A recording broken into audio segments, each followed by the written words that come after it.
Hey folks, Saris here, and I'd like to welcome you what I hope to be the first in some longer clips that have some sort of commentary attached to them rather than just me playing. I have to apologize in advance for the state of the audio as I'm using my gaming headset along with fighting a pretty bad head cold that I managed to pick up over the past couple of days. Anyway, it's been a bit since I've uploaded anything due to the holidays and traveling for work and really settling into a new gameplay style. So I finally finished up the sniper rifle mastery after completing the Phantom Araxium and was really trying to figure out what I was going to work on next.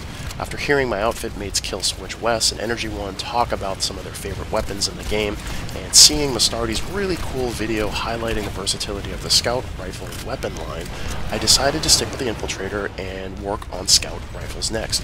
So over the next couple of months, my gameplay is going to focus around the VS-specific Nyx and Artemis, and the two versions of the NS Vandal that I have, the NS Vandal Black and just the regular NS Vandal.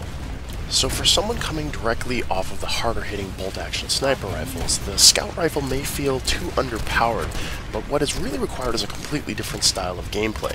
I think it was really fortunate because the last sniper rifle I finished was the VS medium-ranged semi-auto, the Phantom. So if you're familiar with the Vandalism's Ghost, the Phantom is basically a semi-automatic version of that weapon. Phantom requires you to have some trigger discipline, specifically pacing your shots when attempting to pick off targets, because at minimum it takes 2 shots to the head to take down a target. So positioning and pacing are really two keys to using Scout rifles effectively, and that's a little bit what I'm going to talk about here. So in this clip, the VS forces have just captured the Traverse on Esamir, and I, with a few other infiltrators, have taken up residence on this hillside that flanked the TR approach to the bridge, and subsequently the point. The Traverse really only has one point, and you can get to it on either side of the bridge. And VS forces had locked down one end, so TR was coming from the other. We've taken cover, and the cover is okay behind this hillside. Their main force is really focused down towards the point and downrange, so this gives us a pretty good opportunity to pick off the forces that are moving from cover to cover on the bridge.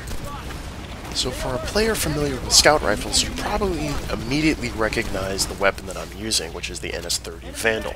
The NS-30 Vandal is a common pool weapon that all 3 factions can use, and is quickly becoming one of my favorite weapons that I've got a chance to use in this game. Not only does it look cool, it has a very cool reload animation, it probably sounds the best of any weapon that I've used in the 2+ years that I've played this game. This particular version is the black version that I've decked out with a 4x scope and a foregrip on it, and as you can see, I'm pretty accurately picking off targets that are 150 to 200 meters away. Really, the key to doing this is allowing the rifle to settle back down to your aim point after you've fired. So this is what I mean by pacing. So you'll notice when I take a shot, there's a definitive pause between each one of the shots as the rifle resets. And the best way to develop pacing is really just using it. You'll, over time, just develop a natural feel of the weapon, and that will allow you to anticipate when the sights are going to come back to 0 and you can fire off another shot. So back at the battle, you can see that the forces on the bridge that we were fighting against have thinned out, mainly due to VS taking out the Sunday that was supplying a spawn point. I have moved up to the next available cover that's going to provide me targets, which is unfortunately under the bridge. Targets here were a lot harder to come by, and there were multiple ways for the TR to come down and get us, so it became a much more hit-and-run location. Not using the same firing position more than one time in a row, things like that, which you would typically do as a close-quarter infiltrator. Once I realized I really had no more allies nearby and just a single magazine left, I decided to try to skirt my way back to our forces, which have really just embedded themselves on the other side of the bridge, ultimately making the decision to try to take out a couple of infiltrators that were sniping our forces from the hillside with my knife. And then meeting my demise when I was literally killed by 2 guys in a tank. Well, that's about it from me. I hope you enjoyed the video, and let me know in the comments if there are aspects of Scout Rifle gameplay that you'd like to see or hear about or had questions about. Other than that, take care, and thanks for watching.